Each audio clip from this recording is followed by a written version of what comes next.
panibagong Tama. desisyon the moment na nawa ka na sa sitwasyon mo right now. Hanggat ikaw yung isa sa mga tao na masaya ka pa, na puro resibo yung naiipon mo, masaya ka pa, na binibenta mo yung oras mo, galing mo, at buong pagkatao mo para sa sahod na kinikita mo right now, pag masaya ka pa sa buhay, na malayo ka sa pamilya mo, pag masaya ka pa sa lahat ng sitwasyon na meron ka, hindi ka mamumove to make another decision. Ang mga taong nakakapag-decide and nakakagawa ng panibagong desisyon, ito po yung mga tao na na-realize na niya na hindi ako para dito lang. Hindi ito yung buhay na gusto kong magkaroon in the next 5 to 10 years. Okay lang na nandito ako right now, pero hindi ko to pipirmihan. The moment na nagkaroon ka na ng ganun na realization sa life mo, doon ka na magkakaroon or doon ka na makakagawa ng desisyon. Kailangan mong matutong magkaroon ka ng lakas ng loob na gumawa ng desisyon. Kasi alam niyo po, lahat ng mga taong nagbago ang buhay, lahat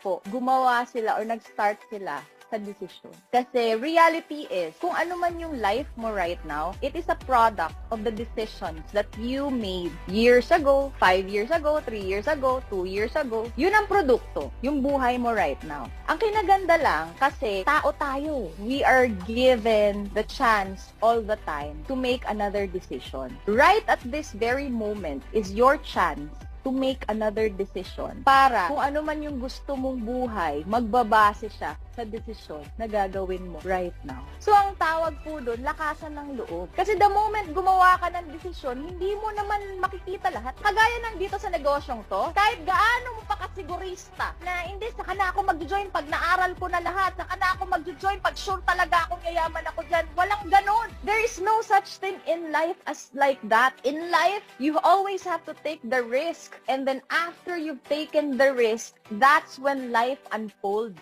for that decision na ginawa mo. Like, comment, and share.